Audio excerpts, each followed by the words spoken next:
നമസ്കാരം. Good morning കേരളത്തിലേക്ക് എല്ലാ പ്രിയപ്പെട്ട പ്രേക്ഷകർക്കും സ്വാഗതം. എല്ലാവർക്കും ഒരു നല്ല ദിവസം ആശംസിക്കുകയാണ്. സംസ്ഥാനത്ത് രാഷ്ട്രീയത്തിന്റെ ചൂടാണ്, സ്വാഭാവികമായുള്ള ഒരു ചൂടുണ്ട്. അതിനൊപ്പം തെരഞ്ഞെടുപ്പ് കൂടിയായതുകൊണ്ട് തന്നെ ഒരു രാഷ്ട്രീയ പ്രചരണത്തിന്റെയൊക്കെ ചൂട് ഇങ്ങനെ പുരോഗമിക്കുകയാണ്. അതിലാണ് ഈ വാക്പോര്, ഡീൽ ആരോപണം, പരസ്പരം അങ്ങോട്ടും ഇങ്ങോട്ടും അടിക്കുകയാണ് എന്ന് വേണമെങ്കിൽ പറയാം. അതിൻ്റെ ഒരു പ്രധാനപ്പെട്ട കാരണം കഴിഞ്ഞ ദിവസം തന്നെ RSS ബന്ധത്തെ ചൊല്ലിയാണ് മുഖ്യമന്ത്രിയും പ്രതിപക്ഷ നേതാവും നേർക്കുനേർ ഏറ്റുമുട്ടുന്നത് കണ്ടത്. ഫേസ്ബുക്കിലൂടെയുള്ള പരാമർശങ്ങളൊക്കെ ഉണ്ടായി. രാഷ്ട്രീയ പോര് RSS ബന്ധത്തെ ചൊല്ലി പുതിയ തലങ്ങളിലേക്ക് കടക്കുന്ന ഒരു സാഹചര്യമാണ് കഴിഞ്ഞ ദിവസമൊക്കെ കണ്ടത്. RSSനെ പ്രതിരോധിച്ചത് CPM മാത്രമാണെന്ന് മുഖ്യമന്ത്രി പറയുന്നു. എന്നാൽ മുഖ്യമന്ത്രിയുടെ വാദത്തെ ചില വസ്തുതകൾ നിരത്തി VD സതീശൻ നേരിടുന്നതും ഒക്കെയാണ് നമ്മൾ കണ്ടത്. പിണറായി വിജയൻ ലക്ഷണമൊത്ത RSS ഏജന്റ് ആണെന്ന് കൂടി പറഞ്ഞു വെക്കുകയായിരുന്നു പ്രതിപക്ഷ നേതാവ്. മറുപടികൾ വീണ്ടും വീണ്ടും ഈ ദിവസം ഉണ്ടാകും എന്നാണ് പ്രതീക്ഷിക്കുന്നത്. ഇനി അന്താരാഷ്ട്ര തലത്തിലേക്ക് വന്നാൽ പശ്ചിമേഷ്യൻ സംഘർഷം അതിൻ്റെ മറ്റൊരു തലത്തിലേക്ക് നീങ്ങുകയാണ്. അതായത്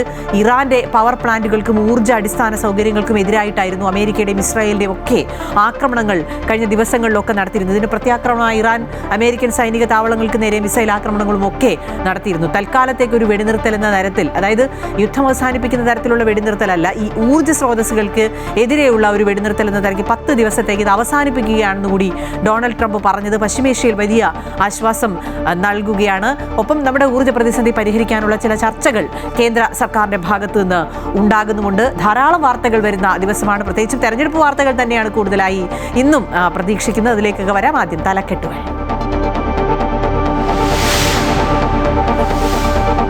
ഇറാന്റെ ഊർജ്ജ നിലയങ്ങൾക്കെതിരായ ആക്രമണം 10 ദിവസത്തേക്ക് നിർത്തിവെക്കുകയാണെന്ന് US പ്രസിഡന്റ് ഡൊണാൾഡ് ട്രംപ്. തീരുമാനം ഇറാൻ സർക്കാരിന്റെ അഭ്യർത്ഥന പ്രകാരമെന്ന് വിശദീകരണം. ടെഹ്റാനുമായുള്ള ചർച്ചകൾ വളരെ നന്നായി നടക്കുന്നുണ്ടെന്നും ട്രംപ്.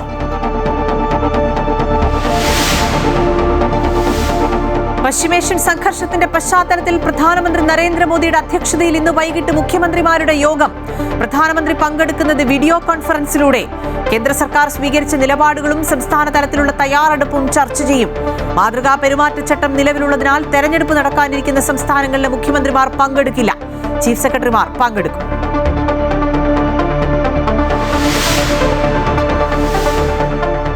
സംസ്ഥാനത്ത് തെരഞ്ഞെടുപ്പ് പ്രചാരണ ചൂട് കൂടി. ഡീലാരോപണങ്ങളിൽ പരസ്പരം വാക്പോര് തുടർന്ന മുന്നണികൾ. മുഖ്യമന്ത്രിക്ക് തൃശൂരിലും പ്രതിപക്ഷ നേതാവിന് തലസ്ഥാനത്തും പര്യടനം. BJPക്കായി കേന്ദ്രമന്ത്രിമാരും എത്തും. മത്സരരംഗത്താകെ 890 സ്ഥാനാർത്ഥികൾ. പലയിടത്തും അപരന്മാരും വിമതരും. മുന്നണികൾക്ക് തലവേദന. പ്രതീക്ഷിച്ച ചിഹ്നം ലഭിക്കാത്തതും തിരിച്ചടി.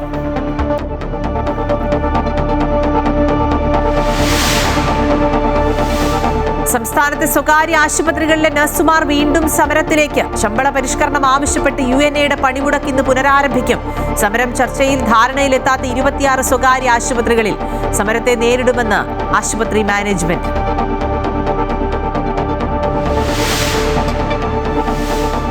സംസ്ഥാനത്ത് കനത്ത ചൂടിലും വേനൽ മഴയ്ക്ക് സാധ്യത. ഇന്ന് ഇടിമിന്നലോടുകൂടി ഒറ്റപ്പെട്ട മഴയ്ക്ക് സാധ്യതയെന്ന മുന്നറിയിപ്പ്. ഉയർന്ന താപനില തുടരും. 12 ജില്ലകളിൽ യെല്ലോ അലർട്ട്.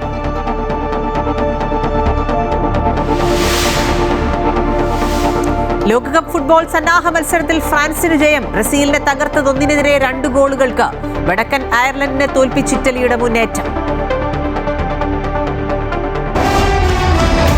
ഞാൻ തുടക്കത്തിൽ സൂചിപ്പിച്ച വാർത്തയിലേക്കാണ്. പശ്ചിമേഷ്യൻ സംഘർഷത്തിന്റെ പശ്ചാത്തലത്തിൽ ചില ചർച്ചകളൊക്കെ നടക്കുന്നുണ്ട്. ഇറാൻ സർക്കാരിന്റെ അഭ്യർത്ഥന പ്രകാരം ഊർജ്ജ നിലയങ്ങൾക്കെതിരായ ആക്രമണം 10 ദിവസത്തേക്ക് നിർത്തിവെക്കുകയാണെന്ന് American president Donald Trump.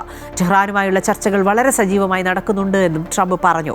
Iran സർക്കാരിന്റെ അഭ്യർത്ഥന പ്രകാരം 2026 ഏപ്രിൽ 6 വരെയാണ് ഊർജ്ജ പ്ലാന്റ് നശിപ്പിക്കുന്നത് താൽക്കാലികമായി നിർത്തിവെക്കുന്നതെന്നാണ് ട്രംപ് ട്രൂത്ത് സോഷ്യൽ എന്ന സാമൂഹ്യ മാധ്യമത്തിൽ പങ്കുവച്ചത്. ചർച്ചകൾ നടന്നുകൊണ്ടിരിക്കുകയാണ്. വ്യാജവാർത്ത മാധ്യമങ്ങളും മറ്റുള്ളവരും തെറ്റായ പ്രസ്താവനകൾ നടത്തുന്നുണ്ട് എന്നും അവ വളരെ അത്തരം കാര്യങ്ങൾ മാറ്റണമെന്നും എന്നാൽ ചർച്ചകൾ വളരെ സജീവമായി നടക്കുന്നുണ്ട് എന്നുമാണ് ട്രംപ് വിശദീകരിക്കുന്നത്. അതേസമയം പശ്ചിമേഷ്യൻ സംഘർഷം മുറുകുന്നതിനിടെ റഷ്യ ഇറാനിലേക്ക് ഡ്രോണുകൾ അയക്കുന്നതായുള്ള മാധ്യമ വാർത്തകളും പുറത്തു വരുന്നുണ്ട്. ഭക്ഷണ സാധനങ്ങളും മരുന്നുകളും ഇന്റലിജൻസ് വിവരങ്ങളും റഷ്യ ഇറാനുമായി കൈമാറുന്നുണ്ട് എന്നാണ് റിപ്പോർട്ടുകൾ. ഈ റിപ്പോർട്ടുകൾ റഷ്യൻ വക്താവ് ദിമിത്രി പെസ്കോവ് നിഷേധിച്ചു. ഇറാനുമായുള്ള ചർച്ചകൾ തുടരുകയാണെന്നും പുറത്തു വരുന്നത് വ്യാജ വാർത്തകളാണെന്നുമാണ് അദ്ദേഹം പ്രതികരിച്ചത്. പശ്ചിമേഷ്യൻ സംഘർഷം ഇന്ത്യയും വലിയ തരത്തിൽ, അതായത് നമ്മുടെ ഊർജ്ജ മേഖലയൊക്കെ കാര്യമായി ബാധിച്ചിട്ടുണ്ട്. ആ പ്രതിസന്ധിയൊക്കെ പരിഹരിക്കാനുള്ള നടപടികൾ കേന്ദ്ര സർക്കാരിന്റെ ഭാഗത്ത് നിന്ന് പുരോഗമിക്കുന്നുണ്ട്. ഈ പശ്ചിമേഷ്യൻ സംഘർഷത്തിന്റെ പശ്ചാത്തലത്തിൽ പ്രധാനമന്ത്രി നരേന്ദ്രമോദിയുടെ അധ്യക്ഷതയിൽ മുഖ്യമന്ത്രിമാരുടെ ഒരു യോഗം ഇന്ന് ചേരുന്നുണ്ട്. വീഡിയോ കോൺഫറൻസിലൂടെയാണ് പ്രധാനമന്ത്രി ഈ യോഗത്തിൽ പങ്കെടുക്കുന്നത്. കേന്ദ്ര സർക്കാർ സ്വീകരിച്ച നിലപാടുകൾ, ഒപ്പം സംസ്ഥാന തലത്തിലുള്ള തയ്യാറെടുപ്പുകൾ എന്നിവ വിശദമായി യോഗത്തിൽ ചർച്ച ചെയ്യും. അതേസമയം ഹോർമൂസ് കടലിടുക്കിലൂടെ കൂടുതൽ ചരക്ക് കപ്പലുകൾ എത്തിക്കാൻ ഇന്ത്യൻ നീക്കം തുടരുകയാണ്. പശ്ചിമേഷ്യൻ മേഖലയിൽ യുദ്ധം തുടരുന്ന പശ്ചാത്തലത്തിലാണ് പ്രധാനമന്ത്രി നരേന്ദ്രമോദി എല്ലാ സംസ്ഥാനങ്ങളിലെയും കേന്ദ്രഭരണ പ്രദേശങ്ങളിലെയും മുഖ്യമന്ത്രിമാരുടെ യോഗം വിളിച്ചത്. വീഡിയോ കോൺഫറൻസിലൂടെ പ്രധാനമന്ത്രി മുഖ്യമന്ത്രിമാരുമായി സംവദിക്കും. രാജ്യത്തിന്റെ ഊർജ്ജ സുരക്ഷ, വിതരണ ശൃംഖലയിലെ തടസ്സങ്ങൾ, വിദേശത്തുള്ള ഇന്ത്യൻ പൗരന്മാരുടെ സുരക്ഷ എന്നിവ യോഗത്തിൽ പ്രധാന ചർച്ചാ വിഷയമാകും. ആഗോള പ്രതിസന്ധികൾക്കിടയിൽ ആഭ്യന്തര സ്ഥിരത ഉറപ്പാക്കുന്നതിനും അടിയന്തര സാഹചര്യം നേരിടുന്നതിനുള്ള തയ്യാറെടുപ്പുകളും യോഗം വിലയിരുത്തും. തിരഞ്ഞെടുപ്പ് നടക്കുന്ന സംസ്ഥാനങ്ങളിലെ മുഖ്യമന്ത്രിമാർ യോഗത്തിൽ പങ്കെടുക്കില്ല. പകരം ചീഫ് സെക്രട്ടറിമാർക്കായി ക്യാബിനറ്റ് സെക്രട്ടേറിയറ്റ് പ്രത്യേക യോഗം ചേരും. പശ്ചിമേഷ്യൻ സംഘർഷവുമായി ബന്ധപ്പെട്ട ഏത് വെല്ലുവിളിയും നേരിടാൻ രാജ്യം സജ്ജമാണെന്ന് ഇന്നലെ ഡൽഹിയിൽ ചേർന്ന സർവകക്ഷി യോഗത്തിൽ കേന്ദ്ര സർക്കാർ വ്യക്തമാക്കിയിരുന്നു. ഹോർമൂസ് കടലിടുക്കിലൂടെ നാവികസേനയുടെ സുരക്ഷയിൽ കൂടുതൽ ചരക്ക് കപ്പലുകൾ എത്തിക്കാൻ നീക്കം ആരംഭിച്ചു. ഇന്ത്യ ഉൾപ്പെടെ 5 സൗഹൃദ രാജ്യങ്ങൾക്ക് ഹോർമൂസ് കടലിടുക്ക് തുറന്നുകൊടുക്കുന്നതായി ഇറാൻ അറിയിച്ചിരുന്നു. ചരക്ക് നീക്കം സുഗമമാക്കുന്നതിന് പ്രധാനമന്ത്രി നരേന്ദ്രമോദി ഇറാൻ പ്രസിഡന്റുമായി ആശയവിനിമയം നടത്തിയിരുന്നു. അമൃത ന്യൂസ്, ന്യൂഡൽഹി. മൈജി മലയാളീസ് മാൻഡേറ്റ് സമർപ്പിക്കുന്നത് മൈജിയാണ് ഫ്യൂച്ചർ.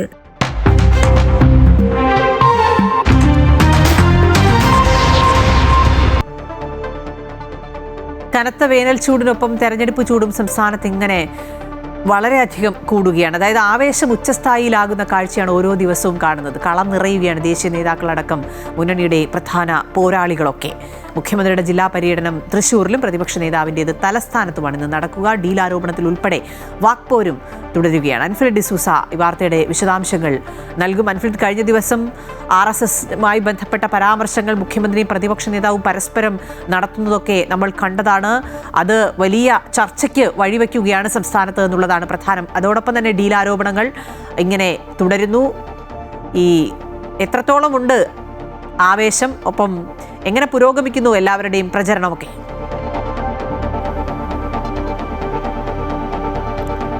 അഖില, ഇന്നലെ വൈകിട്ടോടുകൂടിയാണ് സംസ്ഥാനത്ത് മത്സരത്തിൽ സ്ഥാനാർത്ഥികളുടെ ചിത്രമൊക്കെ പൂർണ്ണമാകുന്നത്. 890 സ്ഥാനാർത്ഥികളാണ് ഇത്തവണ കളം നിറഞ്ഞ് പോരാടുന്നത്. ഇവരൊക്കെ തന്നെയും ഒപ്പം തന്നെ ഈ സ്ഥാനാർത്ഥികൾ പത്രിക പിൻവലിക്കാനുള്ള അവസാന നിമിഷമായതോടുകൂടി എല്ലാവരുടെയൊക്കെ പത്രികകൾ പലരുടെയും വിമതരായാലും അപരന്മാരായാലും പലരും പിന്മാറുകയൊക്കെ ചെയ്തു. പലർക്കുമൊക്കെ ചിഹ്നങ്ങളൊക്കെ തന്നെ മാറിയും തിരിഞ്ഞൊക്കെയാണ് ലഭിച്ചത്. കഴിഞ്ഞ തവണ മത്സരിച്ച പല പ്രമുഖർക്കും തുടർച്ചയായി അവർ മത്സരിക്കുന്ന ചിഹ്നങ്ങളൊന്നും തന്നെ അനുവദിച്ചില്ല. അങ്ങനെ ആകെ എല്ലാവർക്കും, ചില സ്ഥാനാർത്ഥികൾക്ക്, ചില പ്രമുഖർക്കൊക്കെ ഈ ചിഹ്നങ്ങൾ മാറിയത് കാരണം അത് തിരിച്ചടിയായി മാറുകയും ചെയ്തിട്ടുണ്ട്. പ്രത്യേകിച്ച് അഹമ്മദ് ദേവർകോവിൽ, ഒപ്പം തന്നെയും ശശീന്ദ്രൻ, KK രമ ഉൾപ്പെടെയുള്ള പ്രമുഖർക്കൊക്കെ തന്നെ അവർ ആഗ്രഹിച്ചിരുന്ന പ്രതീക്ഷിച്ചിരുന്ന ചിഹ്നങ്ങളൊന്നും കിട്ടിയിട്ടില്ല. അങ്ങനെ ഇന്നലെ വൈകിട്ടോടുകൂടി ഇലക്ഷൻ കമ്മീഷന്റെ ഒരു തീരുമാനമൊക്കെ വന്നതോടുകൂടി ഒരു യഥാർത്ഥ ചിത്രം, നിയമസഭാ തെരഞ്ഞെടുപ്പിൽ ഇക്കുറി സംസ്ഥാനത്ത് എങ്ങനെയാകും മത്സരരംഗത്ത് സ്ഥാനാർത്ഥികളും ചിഹ്നങ്ങളും എന്നതിൻ്റെ ഒരു യഥാർത്ഥ ചിത്രം കിട്ടിയിട്ടുണ്ട്. 890 സ്ഥാനാർത്ഥികൾ ഇത്തവണ ജനവിധി തേടുകയാണ്. ഇതിൽ പലരും അപരന്മാരും വിമതരും ഒക്കെ തന്നെയാണ്. എന്തായാലും ഉച്ചസ്ഥായിലെത്തി നിൽക്കുന്നു തെരഞ്ഞെടുപ്പിന്റെ ആവേശമൊക്കെ തന്നെ. പ്രകൃതിയുടെ ആ ഒരു ചൂടും കനത്ത പൊള്ളുന്ന വെയിലും ഒക്കെ തന്നെ അവഗണിച്ചുകൊണ്ട്, തൃണവൽഗണിച്ചുകൊണ്ടാണ് സ്ഥാനാർത്ഥികളൊക്കെ തന്നെയും കൊടുമ്പിരി കൊണ്ട് ആവേശത്തിൽ തന്നെയാണ്. രാവിലെ 7 മണി മുതൽ തന്നെ എല്ലാവരും കളത്തിലിറങ്ങുകയാണ്. ഭവന സന്ദർശനവും പര്യടനവും ഒക്കെയായി റോഡ് ഷോകളിൽ നിന്ന് പലയിടത്തും പല പ്രമുഖരുമൊക്കെ എത്തി. തലസ്ഥാനത്ത് നിന്നും K മുരളീധരൻ അടക്കം പ്രമുഖരൊക്കെ റോഡ് ഷോ സംഘടിപ്പിക്കുന്നുണ്ട്. ഒപ്പം തന്നെയും കളം നിറഞ്ഞ ദേശീയ നേതാക്കൾ, അത് കേന്ദ്രമന്ത്രിമാരടക്കം BJPയിലെ NDAയിലെ ശോഭാ കരന്ദലജെ ഉൾപ്പെടെയുള്ള കേന്ദ്രമന്ത്രിമാരൊക്കെ ഇന്ന് വിവിധ ജില്ലകളിൽ NDA സ്ഥാനാർത്ഥികൾക്ക് വേണ്ടി വോട്ടഭ്യർത്ഥിക്കുകയാണ്, പര്യടനം നടത്തുകയാണ്. ഒപ്പം തന്നെയും മുഖ്യമന്ത്രിയുടെ ജില്ലാ പര്യടനം ആരംഭിച്ച് ഇന്ന് മുഖ്യമന്ത്രി തൃശ്ശൂർ ജില്ലയിലാണ് അദ്ദേഹത്തിന്റെ പര്യടനം. രാവിലെ വാർത്താ സമ്മേളനം ഉണ്ടാകും, മാധ്യമങ്ങളെ കാണും. ഒപ്പം തന്നെ വിവാദവും കത്തി നിൽക്കുന്ന വിഷയങ്ങളിലൊക്കെ തന്നെയും വലിയ രീതിയിൽ അദ്ദേഹം കൊമ്പ് കോർക്കുമെന്ന കാര്യത്തിലും സംശയമില്ല. കഴിഞ്ഞ ദിവസമൊക്കെ തന്നെ ഡീൽ ആരോപണത്തെ ചുറ്റിപ്പറ്റി തന്നെ നിൽക്കുന്നു. പ്രതിപക്ഷ നേതാവുമായി സോഷ്യൽ മീഡിയയിൽ യുദ്ധം ചെയ്യുന്നതൊക്കെ നമ്മൾ കണ്ടു. പ്രതിപക്ഷ നേതാവ് ഇന്ന് തലസ്ഥാന ജില്ലയിലാണ്. രമേശ് ചെന്നിത്തലയും ഇന്ന് തലസ്ഥാനത്താണ്. വിവിധ സ്ഥാനാർത്ഥികൾക്ക് വേണ്ടി തലസ്ഥാനത്ത് പര്യടനങ്ങളിലൊക്കെ തന്നെയും 2 പേരും, അതായത് പ്രതിപക്ഷ നേതാവ് രമേശ് ചെന്നിത്തല അടക്കം പങ്കെടുക്കുന്നു. അപ്പോൾ തന്നെ CPMന്റെ നേതാക്കൾ എം എ ബേബിയുടെ പര്യടനം ഇന്ന് കോഴിക്കോട് വിവിധ ജില്ലകളിലൊക്കെ തന്നെയാണ്. അതായത് ദേശീയ നേതാക്കൾ, കേന്ദ്രമന്ത്രിമാരടക്കമുള്ളവർ, സംസ്ഥാനത്ത് മുന്നണി പോരാളികളടക്കം കളം നിറഞ്ഞ് നിൽക്കുകയാണ്. കാരണം ഇന്നത്തെ ദിവസം കൂടി ചേർക്കുകയാണെങ്കിൽ 12 ദിവസം മാത്രമേ ഉള്ളൂ പരസ്യ പ്രചാരണം അവസാനിപ്പിക്കാനായി. 7-ാം തീയതി ആകുമ്പോൾ പരസ്യ പ്രചാരണം അവസാനിക്കുകയാണ്. വളരെ കുറച്ച് ദിവസങ്ങൾ മാത്രം ബാക്കിയുള്ളത് കൊണ്ട് ഏറ്റവും കൂടുതൽ ആവേശത്തോടുകൂടി തന്നെ ഒരു നിമിഷം പോലും പാഴാക്കാതെ ആരായിരിക്കും പ്രചാരണത്തിൽ മേൽക്കൈ നേടുക എന്ന രീതിയിൽ ഒരു മത്സരം തന്നെയാണ് സ്ഥാനാർത്ഥികളുടെ ഭാഗത്തു നിന്നുണ്ടാകുന്നത്. പ്രധാനമായും മുന്നണി പോരാളികൾ പലരും സ്ഥാനാർത്ഥികൾ കൂടെയാണ്. അവരവരുടെ മണ്ഡലങ്ങളിൽ ശ്രദ്ധ കേന്ദ്രീകരിക്കുക. അതോടൊപ്പം തന്നെയും ജില്ലകൾ മുഴുവൻ അവർക്ക് പര്യടനം നടത്തേണ്ടതുണ്ട്. ഒപ്പം തന്നെ ഈ താരപ്രചാരകരൊക്കെ തന്നെയും വരും ദിവസങ്ങളിലൊക്കെ തന്നെയും നമുക്കറിയാം പ്രധാനമന്ത്രി ഞായറാഴ്ച വരുന്നു. അതിന് പിന്നാലെ തന്നെ മറ്റ് ആഭ്യന്തരമന്ത്രി അടക്കമുള്ള ദേശീയ നേതാക്കൾ എത്തുന്നു. രാഹുൽ ഗാന്ധിയും പ്രിയങ്ക ഗാന്ധിയും ഉടനെ എത്തുമെന്ന് തന്നെയാണ് പ്രതീക്ഷിക്കുന്നത്. അങ്ങനെ താരപ്രചാരകരെ കണ്ടാകും ഇനിയുള്ള ഒരു 12-10 ദിവസമൊക്കെ തന്നെയും സംസ്ഥാന തെരഞ്ഞെടുപ്പ് ചിത്രത്തിൽ കളം പിടിക്കുക എന്ന കാര്യത്തിലും തർക്കമില്ല. അതോടൊപ്പം അഖില സൂചിപ്പിച്ചതുപോലെ നമുക്കറിയാം ഈ പ്രചാരണം തുടങ്ങിയ ഈ ദിവസം വരെയും ഒക്കെ പരസ്പരം മുന്നണികൾ തമ്മിലുള്ള ഡീൽ ആരോപണമാണ്. അതിനപ്പുറത്തേക്ക് മറ്റു വിഷയങ്ങളിലേക്ക് പോകുന്നുമില്ല. ഇന്നും ഈ ദിവസവും വരും ദിവസങ്ങളിലൊക്കെ തന്നെ ആ ഡീൽ ആരോപണം ചൂട് പിടിക്കുമെന്ന കാര്യത്തിൽ യാതൊരു സംശയവുമില്ല. കാരണം മുഖ്യമന്ത്രി വാർത്താ സമ്മേളനം നടത്തുമ്പോൾ ആ ഡീൽ ആരോപണം ഘടിപ്പിക്കുന്നു. പ്രതിപക്ഷ നേതാവ് ഇന്ന് തലസ്ഥാനത്തുണ്ട്. അദ്ദേഹം അത് ഏറ്റുപിടിക്കും. മറ്റ് നേതാക്കളും അതൊക്കെ ഏറ്റുപിടിക്കുമെന്ന കാര്യത്തിലും തർക്കമില്ല. ഇന്നലെയൊക്കെ തന്നെയും തലസ്ഥാനത്ത് ഈ വട്ടിയൂർക്കാവ് മണ്ഡലത്തെ ചുറ്റിപ്പറ്റിയുള്ള ഡീലാരോപണമൊക്കെ ശക്തമായിരുന്നു. അതിനപ്പുറത്തേക്ക് RSS ബന്ധത്തിന്റെ പേര് പറഞ്ഞ് മുഖ്യമന്ത്രിയും പ്രതിപക്ഷ നേതാവും ഫേസ്ബുക്ക് പോസ്റ്റിലൂടെ പോരടിക്കുന്നതൊക്കെ നമ്മൾ കണ്ടു. ഇന്നും തികച്ചും വ്യത്യസ്തമായിരിക്കില്ല ചിത്രങ്ങളെന്ന കാര്യത്തിന് സംശയമില്ല. അതോടൊപ്പം പ്രതിഭയുടെ വിഷയവും ഇത്തവണ 2 ദിവസമായി സംസ്ഥാനത്തെ തെരഞ്ഞെടുപ്പ് രാഷ്ട്രീയത്തിൽ ചൂട് പിടിക്കുകയാണ്. പ്രതിഭ പോലീസിൽ കേസ് നൽകുകയും കേസെടുക്കുകയും ഒക്കെ ചെയ്തിട്ടുണ്ട്.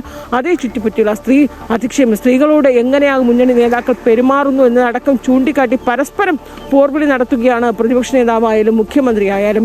എല്ലാ വിഷയങ്ങളിലും തന്നെ ജനകീയ വിഷയങ്ങളും ജനങ്ങൾക്ക് ജനോപകാരപ്രദമായ വിഷയങ്ങളൊന്നും പ്രചാരണത്തിൽ വരുന്നില്ല എങ്കിലും മറ്റു വിഷയങ്ങളൊക്കെ തന്നെയും വിവാദമാകുന്ന രാഷ്ട്രീയ വിഷയങ്ങളൊക്കെ തന്നെയും ചൂട് പിടിക്കുകയാണ്. ഒരു കാര്യം, അതായത് ഈ അൻഫിറ്റ് തുടക്കത്തിൽ സൂചിപ്പിച്ചതുപോലെ വിമതർ ഒരു തലവേദനയായി, അപരന്മാരും വിമതരും ഒക്കെ മുന്നണികൾക്ക് തലവേദനയായി വരുന്നു. ചിലരെയൊക്കെ അനുനയിപ്പിക്കാൻ കഴിഞ്ഞു, ചിലരൊക്കെ ഇന്നലെ പത്രിക പിൻവലിക്കുകയൊക്കെ ചെയ്തു. മറ്റുള്ളവരുടെ കാര്യത്തിൽ എങ്ങനെ മുന്നോട്ട് പോകാനാണ് മുന്നണികൾ ആലോചിക്കുന്നത്? ഈ തരത്തിലുള്ള ഒരു സ്ട്രാറ്റജി ആയിരിക്കും മുന്നണികൾ എടുക്കുക? അതെ, അക്കാര്യത്തിൽ ഒരു സംശയമില്ല. കാരണം ഈ അപരന്മാരും വിമതരും ഒക്കെ തന്നെ വലിയ രീതിയിൽ തലവേദനയാണ്. പ്രത്യേകിച്ച് പ്രമുഖർക്കൊക്കെ തന്നെ നമുക്കറിയാം PV അൻവറിന് ബേപ്പൂരിലെ സ്ഥാനാർത്ഥിയാണ്. 4 അപരന്മാരാണ് PV അൻവറിനുണ്ട്. അത് പലയിടത്തുമൊക്കെ തന്നെയും ഈ നേരത്തെ SDPIക്ക് മഞ്ചേശ്വരത്ത് SDPI സ്ഥാനാർത്ഥി അവസാന നിമിഷമാണ് ഇന്നലെ AK അഷ്റഫ് സ്ഥാനാർത്ഥിത്വം പിൻവലിച്ചു, നാമനിർദ്ദേശ പത്രിക പിൻവലിച്ചു. അതോടുകൂടി അവിടെ UDF സ്ഥാനാർത്ഥികളുടെ UDF നേതാക്കളുടെയും ഒക്കെ തന്നെയും താല്പര്യവും അല്ലെങ്കിൽ അവരുടെ അഭ്യർത്ഥനയൊക്കെ പരിഗണിച്ചുകൊണ്ടാണ് അവസാന നിമിഷം അതേ പേരിൽ അവിടുത്തെ ലീഗ് സ്ഥാനാർത്ഥിയുടെ അതേ പേരിൽ തന്നെയാണ് അപരനും ഉണ്ടായിരുന്നത്.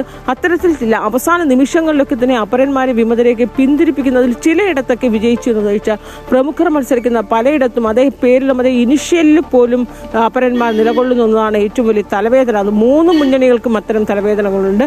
3 രാഷ്ട്രീയ പാർട്ടികൾ ഒന്നൊന്നും വ്യത്യസ്തമല്ല. അതോടൊപ്പം വിമതരൊക്കെ പലയിടത്തും നിൽക്കുന്നു എന്നുള്ളതൊക്കെ ഏറ്റവും വലിയ ആകാംക്ഷയോടെയാണ് വിമതർ മത്സരിക്കുന്ന മണ്ഡലങ്ങളൊക്കെ തന്നെയും ഉറ്റുനോക്കുന്നത്. അതിൽ ഏറ്റവും അധികം നമുക്കറിയാം UDF സ്വതന്ത്രരെ പിന്തുണയ്ക്കുന്ന 4 മണ്ഡലങ്ങളാണ്. അത് ആ 4 മണ്ഡലങ്ങൾ ഏത് രീതിയിലായിരിക്കും പോരാട്ടം എന്നുള്ളതാണ് കേരള രാഷ്ട്രീയം ഏറ്റവും അധികം ആകാംക്ഷയോടെ നോക്കുന്നത്. G സുധാകരൻ മത്സരിക്കുന്ന അമ്പലപ്പുഴയായാലും പാലക്കാട് PK ശശി മത്സരിക്കുന്ന ഒറ്റപ്പാലത്തായാലും അതുപോലെ കണ്ണൂരിലെ പയ്യന്നൂരും തളിപ്പറമ്പോൾ TK ഗോവിന്ദൻ മത്സരിക്കുന്ന തളിപ്പറമ്പിലായാലും V കുഞ്ഞികൃഷ്ണൻ മത്സരിക്കുന്ന പയ്യന്നൂർ, ഈ 4 മണ്ഡലങ്ങളിലെ ഏറ്റവും പ്രമുഖരായ സ്ഥാനാർത്ഥികൾ UDFന്റെ സ്ഥാനാർത്ഥികളെ പിൻവലിച്ചുകൊണ്ടാണ് അവർ സ്വതന്ത്രരായി മത്സരിക്കുന്ന CPMലെ പഴയ നേതാക്കന്മാർക്ക് വേണ്ടി കളം വിരിച്ചിരിക്കുന്നത്. ആ രീതിയിൽ ഏറ്റവും ഉറ്റുനോക്കുന്ന മണ്ഡലം കൂടിയാണ്. അവിടെ ഏത് രീതിയിലായിരിക്കും പ്രാദേശിക കോൺഗ്രസിന്റെ എതിർവികാരമൊക്കെ ഇവിടെ ശക്തമാണ്.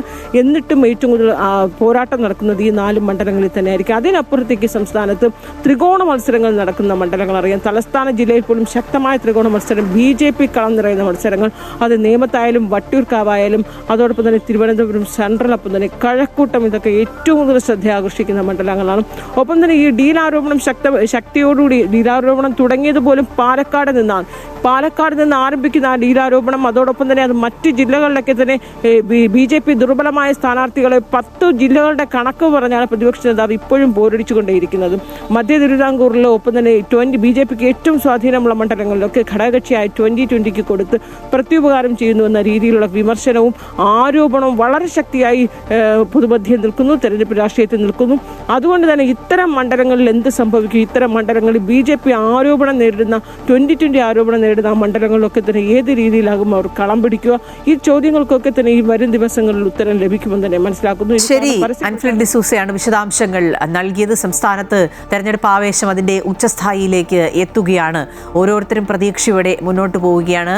നടത്താവുന്ന രീതിയിലൊക്കെയുള്ള ഇടപെടലുകൾ പലയിടത്തു നിന്നും നടത്തുന്നുണ്ട്. അതായത് എല്ലാ ആയുധങ്ങളും എടുത്ത് ഉപയോഗിക്കുകയാണ്. എങ്ങനെയും അധികാരത്തിൽ വരിക എന്നുള്ളതാണ് എല്ലാ മുന്നണികളുടെയും ലക്ഷ്യം.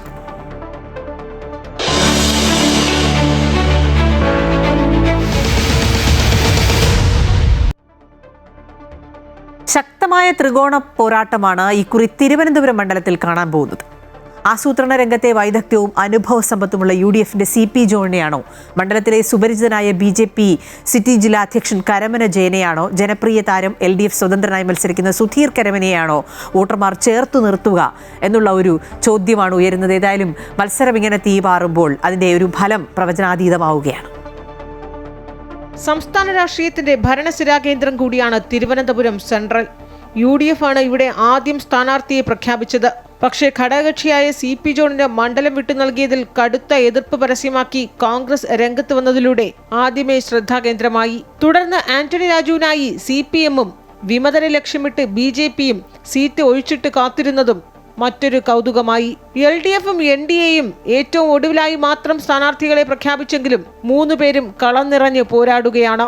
ഇത്തവണ ഉറച്ച സീറ്റ് CP ജോണിന് നൽകണമെന്ന കോൺഗ്രസ് നേതൃത്വത്തിന്റെ പ്രത്യേക താൽപര്യമാണ് പ്രാദേശിക എതിർപ്പ് പോലും തള്ളി സ്ഥാനാർത്ഥിത്വം പ്രഖ്യാപിച്ചത്.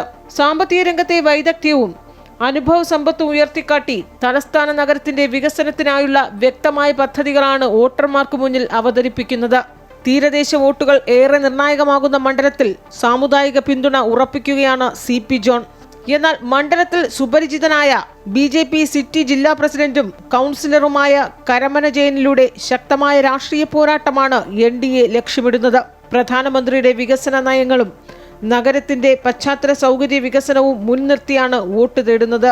ചലച്ചിത്ര താരമെന്ന നിലയിൽ ജനങ്ങൾക്ക് സുപരിചിതനാണ് സുധീർ കരമന.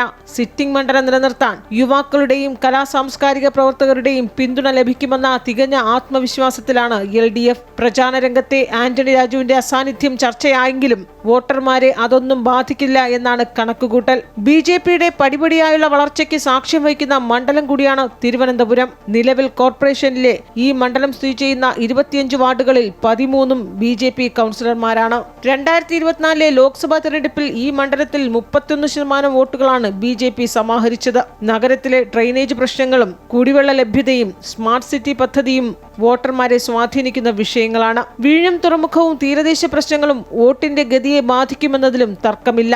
അടിയൊഴുക്കുകൾ എങ്ങനെ വേണമെങ്കിലും സംഭവിക്കാവുന്ന മണ്ഡലത്തിൽ തിരഞ്ഞെടുപ്പ് ഫലം പ്രവചനാതീതം തന്നെയാണ്. ആൻഫ്രഡ് ഡിസൂസ, അമൃത ന്യൂസ്. ഇനി ദേവികുളം മണ്ഡലത്തിലേക്ക് പോയാൽ അവിടെ ഇത്തവണത്തെ ശ്രദ്ധാകേന്ദ്രം എന്ന് പറയുന്നത് മുൻ CPM നേതാവും MLA-യുമായിരുന്ന S രാജേന്ദ്രന്റെ സ്ഥാനാർത്ഥിത്വം തന്നെയാണ്. NDA സ്ഥാനാർത്ഥിയായ രാജേന്ദ്രൻ പിടിക്കുന്ന വോട്ടുകൾ മണ്ഡലത്തിൽ നിർണായകമാകുമെന്നതിൽ സംശയം വേണ്ട. ദേവികുളത്ത് LDF-ന് വേണ്ടി സിറ്റിംഗ് MLA A രാജ, UDF-ന് വേണ്ടി പുതുമുഖം F രാജ, NDA-ക്ക് വേണ്ടി മുൻപ് 3 തവണ LDF-ന്റെ MLA ആയിരുന്ന S രാജേന്ദ്രൻ. അങ്ങനെ ദേവികുളത്തെ മത്സരം രാജകീയമാണ്. 3 തവണ LDF MLA ആയിരുന്ന S രാജേന്ദ്രൻ ഇത്തവണ NDA സ്ഥാനാർത്ഥിയാണ്. തമിഴ് തോട്ടം തൊഴിലാളികൾക്കിടയിൽ രാജേന്ദ്രന് നിർണായക സ്വാധീനമുണ്ട്. ഇത് വോട്ടായി മാറിയാൽ ഇടത് വലത് മുന്നണികൾക്ക് ഭീഷണിയാകും. രാജേന്ദ്രൻ മത്സരരംഗത്തുള്ളത് തങ്ങളെ ബാധിക്കില്ലെന്നാണ് LDF നേതൃത്വം പറയുന്നത്. അവർ നേരത്തെ തന്നെ BJP-യായി കച്ചവടം ഉറപ്പിച്ചു വച്ചേക്കുമായിരുന്നു. ഇത് പാർട്ടിക്ക് മനസ്സിലായി. ഞങ്ങൾ 3 വർഷം മുമ്പ് ഞങ്ങളുടെ ആളുകൾ പോകാതിരിക്കാനുള്ള പണി ഞങ്ങൾ താഴെ എല്ലാം നടത്തിയിട്ടുണ്ടായിരുന്നു. LDF എന്നുള്ള നിലയിൽ ഈ മണ്ഡലത്തിൽ രാജേന്ദ്രൻ ഒരു ഫാക്ടറിയല്ല. രാജേന്ദ്രൻ ഈ തിരഞ്ഞെടുപ്പിൽ നിർണായക ശക്തിയാകില്ലെന്ന വിശ്വാസത്തിലാണ് UDF-ഉം. UDF-ന്റെ വോട്ടുകൾ ഒന്നും എഫക്റ്റ് ഒന്നും ഉണ്ടാവില്ല, ബാധിക്കില്ല. കാരണം UDF-നെ അങ്ങനെ പോയി വോട്ട് ചെയ്യേണ്ട ഒരു സാഹചര്യം ഇല്ല. തന്റെ 40 വർഷത്തെ പൊതുപ്രവർത്തനവും ജനപ്രതിനിധി എന്ന നിലയിലുള്ള ഇടപെടലും തുണയാകുമെന്ന് എസ് രാജേന്ദ്രൻ പറയുന്നു. 15 വർഷക്കാലം MLA ആണ്, 5 വർഷക്കാലം ജില്ലാ പഞ്ചായത്തിലാണ്, 40 വർഷക്കാല പൊതുജീവിതമാണ്. അതിൻ്റെ നിലവാരം വച്ച് മനസ്സിലാക്കിയാൽ രാഷ്ട്രീയത്തെക്കാൾ ഉപരി സേവനമാണ്. 3 മുന്നണി സ്ഥാനാർത്ഥികളും തമിഴ് വംശജരാണ്. തമിഴ് തോട്ടം തൊഴിലാളികൾക്ക് നിർണായക സ്വാധീനമുള്ള മണ്ഡലത്തിൽ കരുത്ത് തെളിയിക്കാനുള്ള ശ്രമത്തിലാണ് 2 രാജാമാരും രാജേന്ദ്രനും. അമൃത ന്യൂസ്, ഇടുക്കി. മൈജി മലയാളീസ് മാൻഡേറ്റ് സമർപ്പിക്കുന്നത് മൈജിയാണ് ഫ്യൂച്ചർ.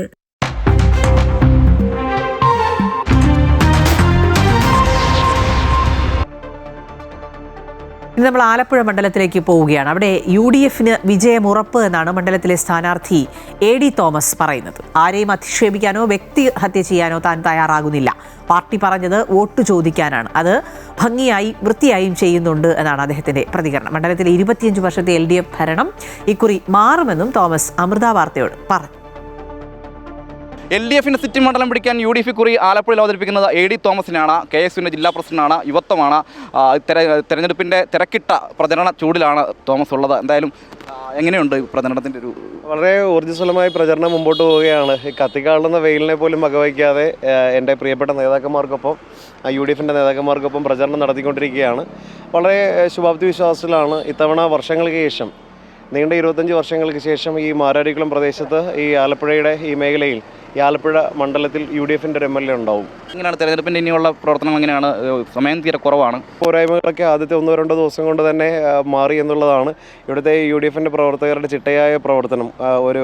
ഒരു നിമിഷം പോലും കളയാതെ വീട് കയറുകയും ആളുകളെ കണ്ട് സംവദിക്കുകയും ഒക്കെ ചെയ്യുന്നത് കൊണ്ട് ആ പോരായ്മകളും പരിമിതികളും എല്ലാം, അതുപോലെ തന്നെ സാമ്പത്തികമില്ലാത്തതിൻ്റെ പരിമിതികളെല്ലാം കടന്ന് പോകാൻ കഴിയുമെന്നുള്ളതാണ് എൻ്റെ ഒരു വിശ്വാസം. മണ്ഡലത്തിൽ എന്താണ് പ്രധാന പ്രചാരണ ആയുധമാക്കി ഉപയോഗിച്ചത്? മണ്ഡലത്തിൽ അങ്ങനെ പ്രചാരണ ആയുധങ്ങളൊന്നുമില്ല. നമുക്ക് എല്ലാവർക്കും അറിയാമല്ലോ, കേരളത്തിൽ പൊതുവായ രാഷ്ട്രീയ സാഹചര്യം, ശബരിമല അടക്കമുള്ള വിഷയങ്ങൾ, വികസന പ്രശ്നങ്ങൾ, നമ്മളുടെ ഇവിടുത്തെ ആളുകളുടെ ജീവിത നിലവാരം ഉയർത്താൻ കഴിയാത്തതിലുള്ള വിഷയങ്ങൾ, അങ്ങനെ ഒരുപാട് വിഷയങ്ങളുണ്ട്. അത് പറയാൻ തുടങ്ങിയാൽ ഇന്ന് മുഴുവൻ സംസാരിച്ചാലും തീരില്ല. അത് നമുക്ക് എല്ലാവർക്കും അറിയാവുന്നതാണ്. അതിനെല്ലാം ഒരു മാറ്റം ഉണ്ടാവും. പിന്നെ രാഷ്ട്രീയമായി ആരെയും വിമർശിക്കാനോ ഒന്നിനും തയ്യാറല്ല. UDF ഇപ്പോൾ എന്നെ ഏൽപ്പിച്ചിരിക്കുന്നത് വോട്ട് ചോദിക്കാനാണ്. അത് നന്നായി ചെയ്യുന്നുണ്ടെന്നുള്ളതാണ് വിശ്വാസം. അത് എന്തായാലും ഇവിടെ വ്യക്തിപരമായി ഞാനെന്നുള്ളതല്ല, എന്തായാലും ഇവിടെ ആലപ്പുഴയിൽ ഇത്തവണ UDF വിജയിക്കും. അതിൽ ആ കാര്യത്തിൽ ഒരു സംശയവും വേണ്ട. തോമസ്, എല്ലാവിധ ആശംസകളും. അതാണ് വലിയ വിജയപ്രതീക്ഷയാണ് ഈ മണ്ഡലത്തിൽ UDFിനുള്ളത്. AD തോമസും ആ ഒരു പ്രതീക്ഷ തന്നെയാണ് നമ്മോട് പങ്കുവെക്കുന്നതും. ആലപ്പുഴയിൽ നിന്നും ആദർശനൊപ്പം അജയ്നാഥ്, അമൃത ന്യൂസ്. യഥാർത്ഥത്തിൽ നമ്മൾ കൊച്ചി മണ്ഡലത്തിലേക്കാണ് പോകുന്നത്. രാഷ്ട്രീയം ഇങ്ങനെ തിളച്ചു മറിയുന്നതിൽ പ്രധാനപ്പെട്ട ഒരു സ്ഥലമാണ് കൊച്ചി. കോൺഗ്രസിൻ്റെ ശക്തി കേന്ദ്രമായിരുന്ന കൊച്ചി നിയോജക മണ്ഡലത്തിൽ തിരിച്ചുവരവ് നടത്താൻ കഴിയുമെന്നൊരു ആത്മവിശ്വാസമാണ് UDF സ്ഥാനാർത്ഥി മുഹമ്മദ് ഷിയാസിന്. കഴിഞ്ഞ 2 തവണ മണ്ഡലം നഷ്ടപ്പെട്ടത് പ്രത്യേക കാരണങ്ങളാലാണെന്നാണ് മുഹമ്മദ് ഷിയാസ് പ്രതികരിച്ചത്. മണ്ഡലത്തിലെ വികസന മുരടിപ്പ് ഉയർത്തി കാണിച്ചാണ് ഇത്തവണ പ്രചാരണ പ്രവർത്തനങ്ങളെന്നും മുഹമ്മദ് ഷിയാസ് പറഞ്ഞു. കൊച്ചി മണ്ഡലം തിരിച്ചുപിടിക്കുക എന്ന ലക്ഷ്യത്തോടുകൂടിയാണ് UDF ഇത്തവണ പ്രചാരണ പ്രവർത്തനങ്ങളുമായിട്ട് രംഗത്തിറങ്ങിയിരിക്കുന്നത്. ഏതായാലും DCC പ്രസിഡന്റ് കൂടിയായിട്ടുള്ള മുഹമ്മദ് ഷിയാസാണ് ഇവിടെ കൊച്ചിയിൽ UDFിൻ്റെ സ്ഥാനാർത്ഥി. അദ്ദേഹം കൂടെയുണ്ട്. തിരിച്ചു പിടിക്കുക എന്നുള്ളൊരു ലക്ഷ്യമുണ്ട്. എങ്ങനെയാണ് പ്രചരണ പ്രവർത്തനങ്ങളൊക്കെ ഇപ്പോൾ ഒരു ആദ്യഘട്ടത്തിൽ മുന്നോട്ട് പോയിക്കൊണ്ടിരിക്കുന്നത്? അല്ല, കൊച്ചി എക്കാലത്തും കോൺഗ്രസിൻ്റെ ഒരു ഉരുക്കുകോട്ടയാണ്. ഈ മുൻകാല നിരവധി പ്രഗത്ഭരായ നേതാക്കന്മാരെ സംഭാവന ചെയ്തൊരു പ്രദേശമാണ്. അതിനേക്കാൾ ഉപരി നല്ല ആത്മാർത്ഥതയുള്ള നിരവധി പ്രവർത്തകരുള്ള ഒരു പ്രദേശമാണ്. പാർട്ടിയെ സ്നേഹിക്കുന്ന, കോൺഗ്രസിൻ്റെ ആശയങ്ങളോട് പ്രതിബദ്ധതയുള്ള ഒരു നാടാണ് ഈ കൊച്ചി എന്ന് പറയുന്ന ഈ പശ്ചിമ കൊച്ചി പ്രദേശം. ഗാന്ധി വന്നുപോയ, നിരവധി ദേശീയ പ്രസ്ഥാനത്തിൻ്റെ നേതാക്കന്മാർ വന്നുപോയ ഒരു നാടാണ്. ആ പാരമ്പര്യമെന്നും കാത്തു സംരക്ഷിക്കുന്നവരാണ്. പ്രത്യേകിച്ച് മത്സ്യത്തൊഴിലാളികളായിട്ടുള്ള ആളുകൾ, സാധാരണക്കാരായിട്ടുള്ള ആളുകൾ എന്നും കോൺഗ്രസിനോട് പ്രതിബദ്ധതയുള്ള ആളുകളാണ്. ഇടക്കാലത്ത് 2 ടേമാണ് ഞങ്ങൾക്ക് നഷ്ടപ്പെട്ടത്, പല കാരണങ്ങൾ കൊണ്ടാണ്. പക്ഷേ ഈ പ്രാവശ്യം ആ കാരണങ്ങളെല്ലാം എന്താണെന്ന് മനസ്സിലാക്കി അതനുസരിച്ച് തെരഞ്ഞെടുപ്പ് പ്രചാരണ പ്രവർത്തനങ്ങളും മുന്നൊരുക്ക പ്രവർത്തനങ്ങളും നടപ്പിലാക്കി ഈ തെരഞ്ഞെടുപ്പിൽ ഞങ്ങൾ വലിയ ഭൂരിപക്ഷത്തോടു കൂടി കൊച്ചി നിയോജക മണ്ഡലത്തിൽ നിന്ന് ഐക്യജനാധിപത്യ മുന്നണിക്ക് ഒരു MLA ഉണ്ടാകും. അതിനു വേണ്ടിയിട്ടുള്ള പ്രവർത്തനമാണ് ഞങ്ങൾ നടത്തുന്നത്. ഈ കൊച്ചിയെ സംബന്ധിച്ച് ഈ സാമുദായിക വോട്ട് വലിയൊരു ഘടകം തന്നെയാണ്. പ്രത്യേകിച്ച് ലത്തീൻ സമുദായം ചെറിയ എതിർപ്പുകളൊക്കെ ആദ്യഘട്ടത്തിൽ ഉയർത്തിയിരുന്നു. എങ്ങനെയാണ് ഇപ്പോൾ ആ കാര്യങ്ങളൊക്കെ പരിഹരിച്ച് ആ ഒരു വോട്ട് കൂടി കിട്ടും എന്നുള്ളൊരു പ്രതീക്ഷയുണ്ടോ? അല്ല, അങ്ങനെ ആരും എതിർപ്പൊന്നും ആരും പ്രകടിപ്പിച്ചില്ല. അത് ചില തൽപര കക്ഷികൾ കൊടുത്ത വാർത്തകളാണ്. അങ്ങനെ നിങ്ങളെവിടെയെങ്കിലും ആരെങ്കിലും ഏതെങ്കിലും പ്രദേശത്ത് പരസ്യമായി അങ്ങനെയൊന്നും വന്നിട്ടില്ലല്ലോ. അത് ചില തൽപര കക്ഷികളുടെ, പ്രത്യേകിച്ചും മാർക്സിസ്റ്റ് കമ്മ്യൂണിസ്റ്റ് പാർട്ടി അവരുണ്ടാക്കിയെടുത്ത ഒരു സാധനം മാത്രമാണ്. അങ്ങനെയൊന്നും അതിനകത്ത് പെട്ടുപോകുന്നവരോ വീണു പോകുന്നവരോ ഒന്നുമല്ല ഇവിടുത്തെ കൊച്ചിയിലെ എല്ലാ വിശ്വാസികളായിട്ടുള്ള ആളുകളും. അതോടൊപ്പം തന്നെ ഈ ചെല്ലാനടക്കമുള്ള സ്ഥലം കൊച്ചി നിയോജക മണ്ഡലത്തിൽ ഉൾപ്പെടുന്ന ഈ സ്ഥലത്തൊക്കെ ഇത്ര നാളും ഉണ്ടായിരുന്നൊരു പ്രധാന പ്രശ്നം കടൽക്ഷോഭമാണ്. ആ കടൽക്ഷോഭം പരിഹരിക്കാനായിട്ട് ടെട്രാപോഡ് ഉപയോഗിച്ചിട്ടുള്ള കടൽ ഭിത്തി നിർമ്മാണമൊക്കെ നടത്തി അതിൻ്റെ ഒരു ആദ്യഘട്ടം പൂർത്തിയാക്കുന്നു. രണ്ടാം ഘട്ടം മുഖ്യമന്ത്രി വന്ന് ഉദ്ഘാടനം ചെയ്യുന്നു. ഈ കാര്യമാണ് പ്രധാനമായിട്ടും LDF അവരുടെ ഒരു നേട്ടമായിട്ട് ചൂണ്ടിക്കാണിക്കുന്നത്.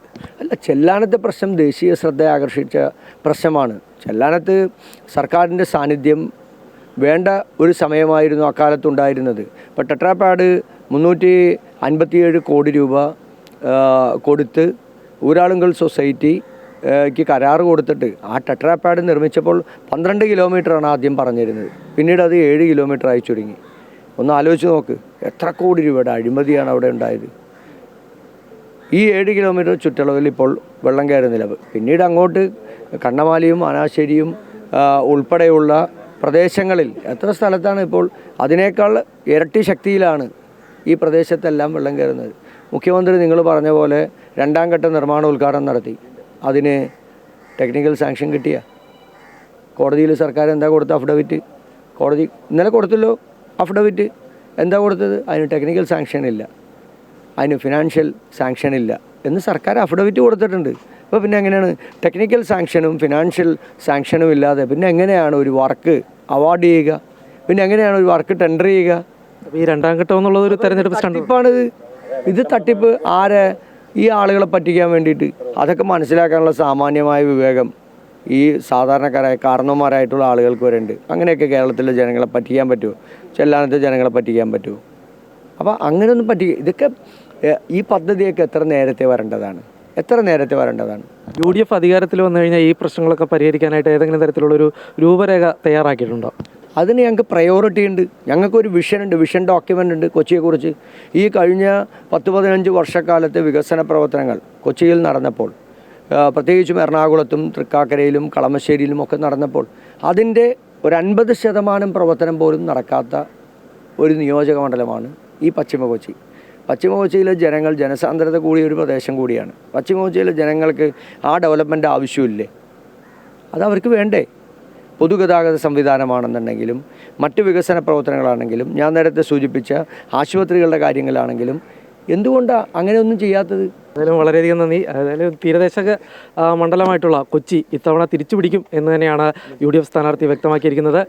ക്യാമറമാൻ വിപിനോ ആലുവയ്ക്കൊപ്പം കിരൺകുമാർ, അമൃത ന്യൂസ്, കൊച്ചി.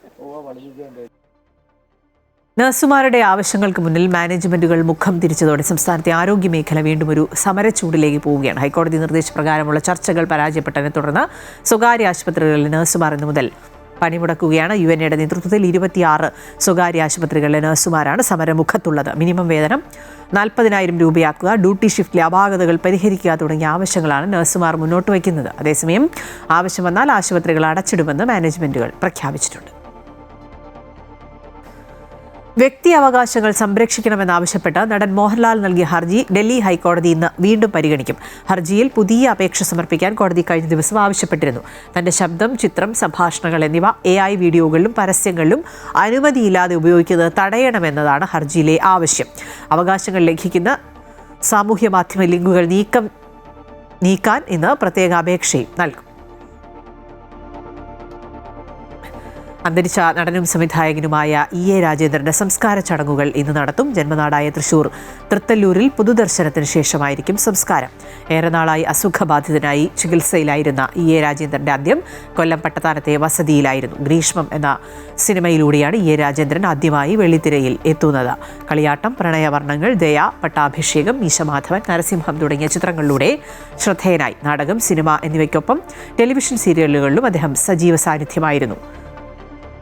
ചലച്ചിത്ര താരം ദിവ്യദർശനാണ് മകൻ. കലാ, സാമൂഹിക, സാംസ്കാരിക, രാഷ്ട്രീയ രംഗങ്ങളിലെ പ്രമുഖർ അദ്ദേഹത്തിന് അന്ത്യാഞ്ജലി അർപ്പിച്ചു. അമൃത ടെലിവിഷനു വേണ്ടി regional sales manager SS Saiju അന്തിമോപചാരം അർപ്പിച്ചു.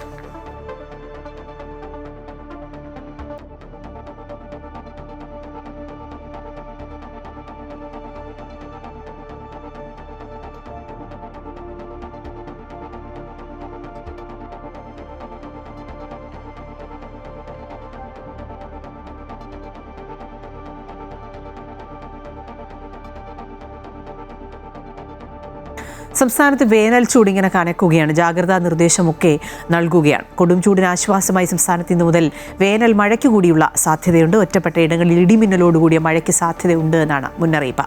അതേസമയം ഉയർന്ന താപനില മുന്നറിയിപ്പും തുടരുന്നുണ്ട്. 12 ജില്ലകളിൽ യെല്ലോ അലർട്ടാണ്. സംസ്ഥാനത്ത് തുടർച്ചയായി താപനില ഉയർന്നു തന്നെ നിൽക്കുകയാണ്. തിരുവനന്തപുരം മുതൽ കാസർഗോഡ് വരെ 12 ജില്ലകളിലാണ് യെല്ലോ അലർട്ട് ഉള്ളത്. വയനാട്, ഇടുക്കി ജില്ലകളിൽ മാത്രമാണ് ജാഗ്രതാ നിർദ്ദേശമില്ലാത്തത്. ഈ 2 ജില്ലകളിലും 34 ഡിഗ്രിയാണ് താപനില. മറ്റ് ജില്ലകളിൽ 36 മുതൽ 38 ഡിഗ്രി വരെയാണ് താപനില ഉള്ളത്. നിലവിൽ പാലക്കാട്, കോട്ടയം, കൊല്ലം ജില്ലകളിലാണ് 38 ഡിഗ്രി താപനില രേഖപ്പെടുത്തിയിരിക്കുന്നത്. ഈ ജില്ലകളിൽ ഇതേ താപനില ഒരു ദിവസം കൂടി തുടരും. തിരുവനന്തപുരം, മലപ്പുറം, കാസർഗോഡ് ജില്ലകളിൽ സാധാരണ നിലയിൽ നിന്ന് 3 ഡിഗ്രി വരെ താപനില ഇനിയും ഉയർന്നേക്കും. മലയോര മേഖലകൾ ഒഴികെയുള്ള ജില്ലകളിൽ വരും ദിവസങ്ങളിലും താപനില ഉയർന്നു നിൽക്കുമെന്ന് കാലാവസ്ഥാ നിരീക്ഷണ കേന്ദ്രം അറിയിച്ചു. നിലവിലെ സാഹചര്യത്തിൽ രാവിലെ 11 മണി മുതൽ വൈകിട്ട് 3 മണി വരെ നേരിട്ട് വെയിൽ ഏൽക്കരുതെന്ന നിർദ്ദേശമുണ്ട്. ചൂട് കൂടിയതോടെ സംസ്ഥാനത്തെ വൈദ്യുതി ഉപഭോഗവും ഉയർന്നു. ചരിത്രത്തിലാദ്യമായി വൈകുന്നേരത്തെ വൈദ്യുതി ആവശ്യകത 5802 മെഗാവാട്ടായി ഉയർന്നു. 2024 മെയ് 2 രേഖപ്പെടുത്തിയ 5797 മെഗാവാട്ടാണ് മറികടന്നത്. വൈകുന്നേരങ്ങളിലെ വൈദ്യുതി ഉപയോഗം കുറയ്ക്കണമെന്ന് KSEB അഭ്യർത്ഥിച്ചു. അതേസമയം ചില ജില്ലകളിൽ ചൂടിന് ശമനം നൽകിക്കൊണ്ട് നേരിയ മഴയ്ക്ക് സാധ്യതയുണ്ടെന്ന് കാലാവസ്ഥാ വകുപ്പ് അറിയിച്ചിട്ടുണ്ട്. 30-ാം തീയതി വരെയാണ് ഇടിമിന്നലോടുകൂടിയ നേരിയ മഴ പ്രവചിക്കുന്നത്. ഈ ജില്ലകളിൽ 40 കിലോമീറ്റർ വരെ വേഗതയിൽ കാറ്റ് വീശാനും സാധ്യതയുണ്ട്. ഇടിമിന്നൽ ജാഗ്രതാ നിർദ്ദേശവും നൽകിയിട്ടുണ്ട്. അമൃത ന്യൂസ്, കൊച്ചി.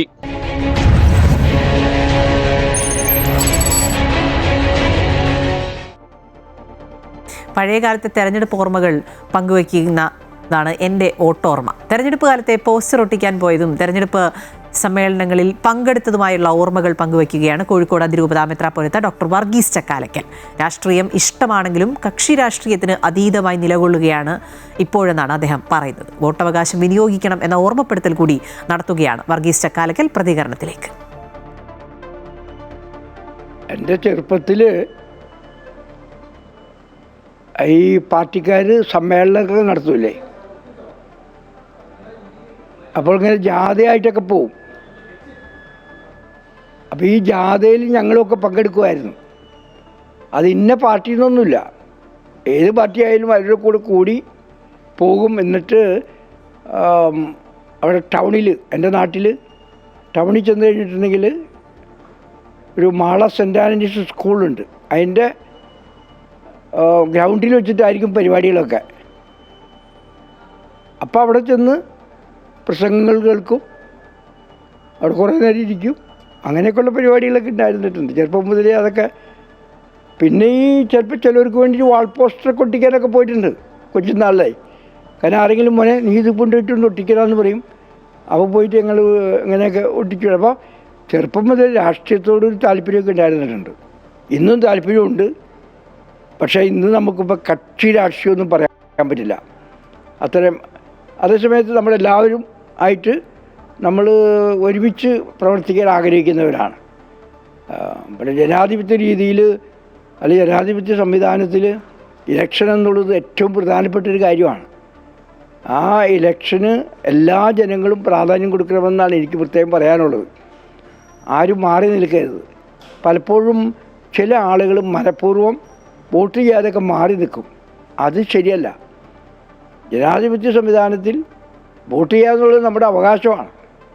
അതുപോലെ നമ്മുടെ ഡ്യൂട്ടിയാണെന്നും കൂടി പറയാം. ആ അവകാശം ഡ്യൂട്ടിയൊക്കെ നമ്മൾ ഉപയോഗിക്കണം.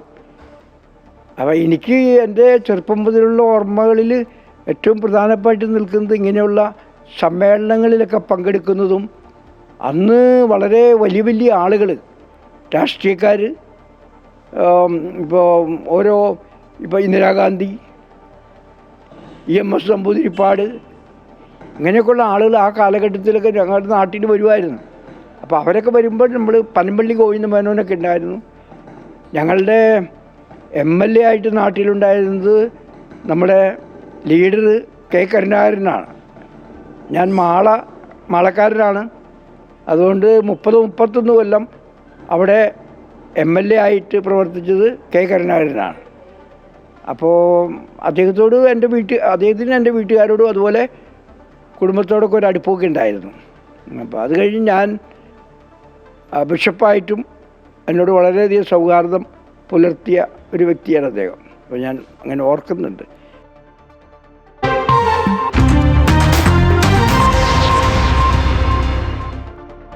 നേതാക്കളും നാട്ടുകാരും ഒക്കെ പ്രതികരിച്ചാൽ മതിയോ യഥാർത്ഥത്തിൽ തെരഞ്ഞെടുപ്പുമായി ബന്ധപ്പെട്ട്? ഈ ത്രികോണ മത്സരം പലയിടത്തും നടക്കുകയാണ്. ശക്തമായ പ്രചാരണവുമായി മുന്നണികൾ ഇങ്ങനെ കളം നിറയുമ്പോൾ ഏറ്റവും ഈ തലമുറയിൽ, അതായത് യുവത്വത്തിൻ്റെ ഒരു പ്രതികരണം കൂടി അറിയേണ്ടത്. യഥാർത്ഥത്തിൽ യുവത്വമാണല്ലോ ഇനി മുന്നോട്ട് ഈ നാടിനെ തന്നെ നയിക്കേണ്ടത്. ജൻസികൾ അവർ ആരെയായിരിക്കും പിന്തുണയ്ക്കുക? ജൻസി പിള്ളേരുടെ ആ പൾസ് എന്താണെന്ന് നോക്കാം.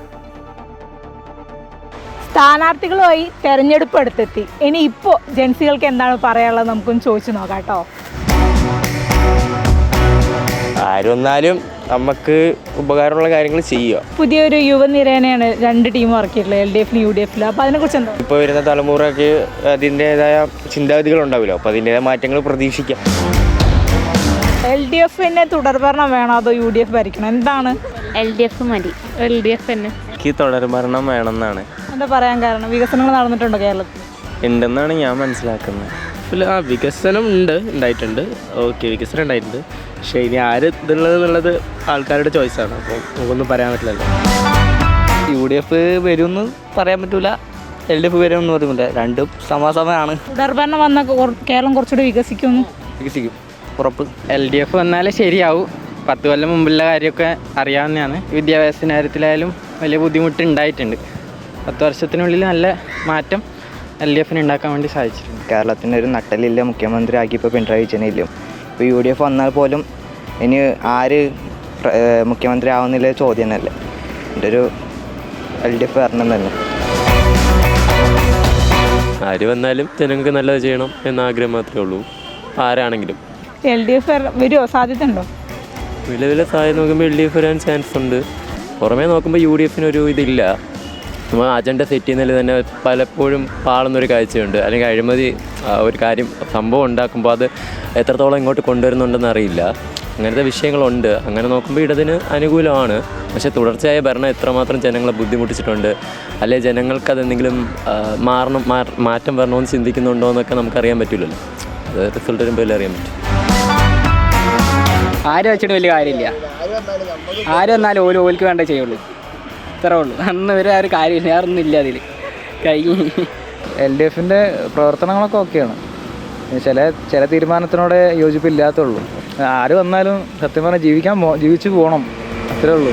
പണിയെടുത്താൽ നമുക്ക് ജീവിക്കാം. ഇപ്പോഴത്തെ ഒരു സാഹചര്യത്തിൽ LDF വരുന്നതായിരിക്കും നാടിനൊന്നും കൂടെ നല്ലതെന്ന് തോന്നുന്നു. ഞാൻ B.Ed ഒക്കെ കഴിഞ്ഞപ്പോൾ നമുക്ക് സ്കൂളുകളിലൊക്കെ ഉണ്ടാകുന്ന മാറ്റങ്ങൾ അത്യാവശ്യം നല്ല രീതിയിൽ അറിയാൻ പറ്റും. ഇപ്പം ഒരു 10 വർഷം മുമ്പുള്ളതും ഇപ്പോഴത്തെയും വിദ്യാഭ്യാസ മേഖലയിലുള്ള മാറ്റങ്ങൾ വെച്ച് നോക്കുമ്പം ആ LDF കുറച്ച് ഭേദമാണെന്ന് തോന്നുന്നു.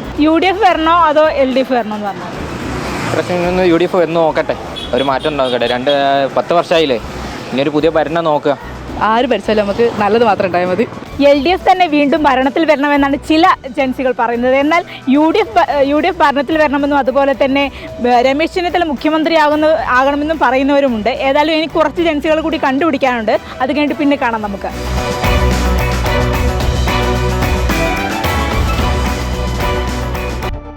നമുക്ക് വൈക്കം മണ്ഡലത്തിലേക്കൊന്ന് പോകാം. ഇടതുകോട്ടയായി വൈക്കത്ത് ഇത്തവണയും വിജയം ആവർത്തിക്കുമെന്നാണ് ഇടതുപക്ഷത്തിന്റെ ആത്മവിശ്വാസം. എന്നാൽ 2 ടേം പൂർത്തിയാക്കിയ CK ആശയ്ക്ക് ഇത്തവണ സീറ്റ് ലഭിച്ചില്ല. മുൻ MLA K അജിത്ത് ഇത്തവണ BJP സ്ഥാനാർത്ഥിയായി മത്സരിക്കുകയാണ്. ഇത് രണ്ടും UDFനും BJPക്കും പ്രതീക്ഷയ്ക്ക് വക നൽകുന്നുണ്ട്. മുമ്പ് ഇവിടെ ഇടതു വലതു മുന്നണികൾ തമ്മിലാണ് പോരാട്ടം നടന്നിരുന്നെങ്കിൽ ഇത്തവണ അത് BJPയുടെ മത്സരം കൂടി എത്തിയതോടെ ശക്തമായ ത്രികോണ പോരാട്ടമാണ്. കോട്ടയം ജില്ലയിൽ ഈ തെരഞ്ഞെടുപ്പിൽ സിറ്റിംഗ് MLA മത്സരിക്കാത്ത ഏക മണ്ഡലമാണ് വൈക്കം. CPI 2 ടൈം വ്യവസ്ഥയിൽ ഇളവ് നൽകാത്തതാണ് CK ആശയ്ക്ക് തടസ്സമായത്. അതേസമയം CPIയുടെ മുൻ MLA ആയിരുന്ന K അജിത്ത് ഇവിടെ BJP സ്ഥാനാർത്ഥിയാകുമ്പോൾ മണ്ഡലത്തിൽ അദ്ദേഹത്തിനുള്ള പരിചയം മുതൽക്കൂട്ടായി മാറുമെന്ന ഒരു പ്രതീക്ഷയിൽ തന്നെയാണ് BJP ഉള്ളത്. വൈക്കത്ത് നിന്നും 1957, 65, 91 നിയമസഭാ തിരഞ്ഞെടുപ്പുകളിൽ മാത്രമാണ് കോൺഗ്രസ് വിജയിച്ചിട്ടുള്ളത്. ബാക്കി തിരഞ്ഞെടുപ്പുകളെല്ലാം CPI സ്ഥാനാർത്ഥികൾ വിജയിച്ചു വന്നതാണ് വൈക്കത്തിൻ്റെ ചരിത്രം. 2 ടൈം വ്യവസ്ഥയെ തുടർന്ന് CK ആശയ്ക്ക് ഇത്തവണ അവസരം ലഭിച്ചില്ല. ഇതോടെ കോട്ടയം ജില്ലയിൽ നിന്നും ഇത്തവണ മത്സരിക്കാത്ത ഏക സിറ്റിംഗ് MLA ആയി ആശ മാറി. ആശയുമായി പല വിഷയങ്ങളിലും പാർട്ടി നേതൃത്വത്തിനുള്ള അഭിപ്രായ വ്യത്യാസവും ആശയ്ക്ക് ടൈം വ്യവസ്ഥയിൽ ഇളവ് ലഭിക്കാൻ തടസ്സമായെന്നാണ് ചൂണ്ടിക്കാണിക്കപ്പെടുന്നത്. ഇതിനിടെയാണ് മുൻ CPI MLA K അജിത്ത് പാർട്ടിക്കെതിരെ ശക്തമായ വിമർശനങ്ങൾ ഉയർത്തി BJPക്കൊപ്പം ചേർന്നത്. ഇത്തവണ BJP വൈക്കത്ത് അജിത്തിനെ സ്ഥാനാർത്ഥിയാക്കുകയും ചെയ്തു. ഇതോടെ വൈക്കത്തെ പോരാട്ട ചിത്രം ആകെ മാറി. K അജിത്ത് BJP പാളയത്തിലെത്തിയത് BJPക്ക് മാത്രമല്ല UDFനും പ്രതീക്ഷ നൽകുന്നുണ്ട്. അതേസമയം ഇടതുപക്ഷത്തിൻ്റെ കയ്യിലുള്ള വോട്ടുകൾ ചോരില്ലെന്ന് അവർ ആത്മവിശ്വാസം പ്രകടിപ്പിക്കുമ്പോഴും നിഷ്പക്ഷ വോട്ടുകൾ എവിടേക്ക് ഒഴുകുമെന്ന തെല്ലൊരാശങ്ക ഇടതുപക്ഷത്തിന് തീർച്ചയായുമുണ്ട്. അജിത്തിന് മണ്ഡലത്തിലുള്ള പരിചയവും വ്യക്തിബന്ധങ്ങളും വോട്ട് BJP പാളയത്തിലേക്ക് എത്തിക്കുമെന്നാണ് BJP കണക്ക് കൂട്ടുന്നത്. മണ്ഡലത്തിൽ പരിചയപ്പെടുത്തലിൻ്റെ ആവശ്യമില്ലാത്ത ആളെ സ്ഥാനാർത്ഥിയായി കിട്ടിയതും ഗുണമായാണ് BJPയുടെ വിലയിരുത്തൽ. എന്നാൽ അജിത്തിൻ്റെ BJP സ്ഥാനാർത്ഥിത്വം മൂലം ഇടതുവോട്ടിൽ ചോർച്ച ഉണ്ടാകുമെന്നും അത് തങ്ങൾക്ക് ഗുണകരമാകുമെന്നുമാണ് UDF കരുതുന്നത്. അതേസമയം ഇടതുമുന്നണിക്കൊപ്പം നിന്ന് എല്ലാ ഗുണങ്ങളും അനുഭവിച്ചിട്ടുള്ള അജിത്തിൻ്റെ രാഷ്ട്രീയ മാറ്റം പ്രവർത്തകർക്കിടയിൽ വലിയ പ്രതിഷേധത്തിന് കാരണമായിട്ടുണ്ടെന്നും ഇത് ഇടതുമുന്നണിയുടെ കെട്ടുറപ്പ് കൂടുതൽ ബലവത്താക്കിയെന്നുമാണ് ഇടതുപക്ഷത്തിൻ്റെ വിലയിരുത്തൽ. വൈക്കത്തെ ഇടതുകോട്ടയിൽ വിള്ളൽ വീഴ്ത്താൻ അജിത്തിൻ്റെ രാഷ്ട്രീയ മാറ്റത്തിന് കഴിയുമോ എന്നതാണ് ഏറ്റവും പ്രസക്തമായ ചോദ്യം. ഇനി അങ്ങനെ വിള്ളൽ വീഴ്ത്തുകയാണെങ്കിൽ അത് ആർക്ക് അനുകൂലമായി മാറുമെന്നത് രണ്ടാമത്തെ ചോദ്യം. ഏതായാലും ഈ രാഷ്ട്രീയ മാറ്റത്തിന് ജനങ്ങൾ ബാലറ്റിലൂടെ മറുപടി നൽകും എന്ന് തന്നെയാണ് ഇടതുപക്ഷം ഉറച്ചു പറയുന്നത്. ക്യാമറമാൻ ജിതുകൃഷ്ണനൊപ്പം പ്രശാന്ത് ജോസഫ്, അമൃത ന്യൂസ്.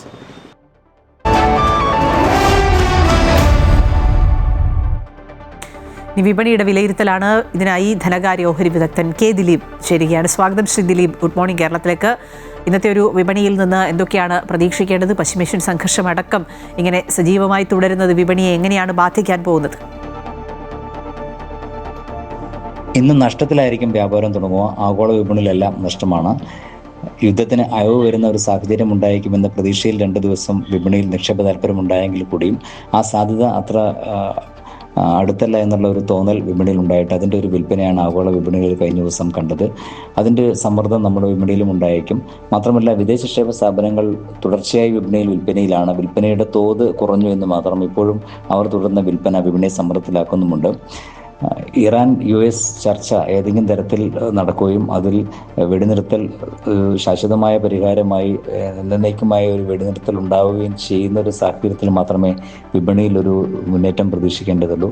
മറിച്ചാണെങ്കിൽ ഈ മാറി വരുന്ന ഒരു സാഹചര്യത്തിൽ എണ്ണവിലയിലുണ്ടാകുന്ന വർധനവും ഒപ്പം തന്നെ രൂപയുടെ മൂല്യത്തിലുണ്ടാകുന്ന ഇടിവുമെല്ലാം ഒരു ദീർഘകാല അടിസ്ഥാനത്തിൽ നമ്മുടെ വിപണിയെ സ്വാധീനിക്കുമെന്നുള്ളത് കൊണ്ട് തന്നെ അതിൻ്റെ ഒരു ആശങ്ക എപ്പോഴും നിലനിൽക്കുന്നത് കൊണ്ടാണ് വിപണിയുടെ പല കയറ്റങ്ങളിലും നിക്ഷേപകർ ലാഭമെടുക്കാൻ ആ ഒരു സാധ്യത വിനിയോഗിക്കുന്നത്.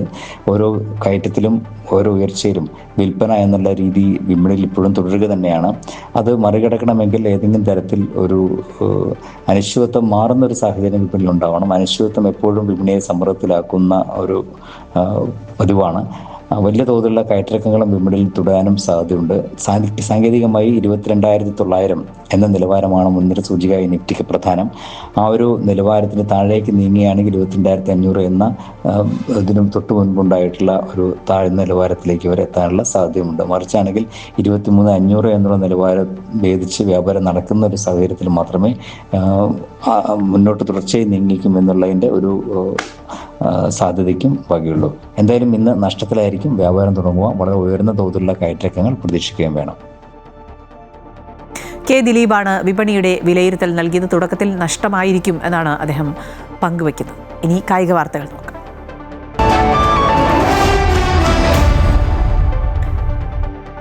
ആകാംക്ഷയോടെ കാത്തിരിക്കുകയായിരുന്നു ഇറ്റലിക്ക് ലോകകപ്പ് ഫുട്ബോൾ യോഗ്യതാ മത്സരത്തിൽ ജയിക്കാനാകുമോ എന്നുള്ളത്. അത്തരത്തിൽ ഇന്നലെ നടന്ന യോഗ്യതാ മത്സരത്തിൽ ഇറ്റലി ജയിച്ചു. നിർണായക മത്സരത്തിൽ വടക്കൻ അയർലൻഡിനെ ഏകപക്ഷീയമായ 2 ഗോളുകൾക്കാണ് ഇറ്റലി തകർത്തത്. ഇതോടെ ഇറ്റലി ഉൾപ്പെടെ 8 ടീമുകൾ ലോകകപ്പ് യോഗ്യതാ പ്ലേ ഓഫ് ഫൈനലിലേക്ക് യോഗ്യത ലഭിച്ചു. കഴിഞ്ഞ 2 തവണയും ഇറ്റലി ലോകകപ്പിൽ നിന്ന് പുറത്തായിരുന്നു. യുക്രൈനെ 3-1 തോൽപ്പിച്ച് സ്വീഡനും പ്ലേ ഓഫ് ഫൈനലിലേക്ക് യോഗ്യത നേടിയിട്ടുണ്ട്. വമ്പന്മാരുടെ മറ്റൊരു മത്സരത്തിൽ ഫ്രാൻസ് ബ്രസീലിനെ തകർത്തു. 1-2 ഗോളുകൾക്കായിരുന്നു ഫ്രാൻസിന്റെ ജയം. ഗുഡ് മോർണിംഗ് കേരളം പൂർണ്ണമാവുകയാണ്. തുടക്കത്തിൽ സൂചിപ്പിച്ചതുപോലെ രാഷ്ട്രീയ ചർച്ചകളായിരിക്കും ഇന്ന് സജീവമായി വാർത്തകളിൽ നിറയുക. മുഖ്യമന്ത്രിയും പ്രതിപക്ഷ നേതാവും പരസ്പരം എന്തൊക്കെ പറയും, ഒപ്പം ഇവരുടെ ആരോപണങ്ങൾക്ക് ഒപ്പം ചേരുന്ന നേതാക്കൾ ആരൊക്കെ എന്നുള്ളതൊക്കെയാണ് അറിയേണ്ടത്. അത്തരം വാർത്തകളൊക്കെ ഉണ്ട്. അതെല്ലാം അമൃത ന്യൂസ് യൂട്യൂബ് ചാനലിൽ കാണാം. എല്ലാ പ്രിയപ്പെട്ട പ്രേക്ഷകർക്കും ഒരു നല്ല ദിവസം ആശംസിക്കുകയാണ്.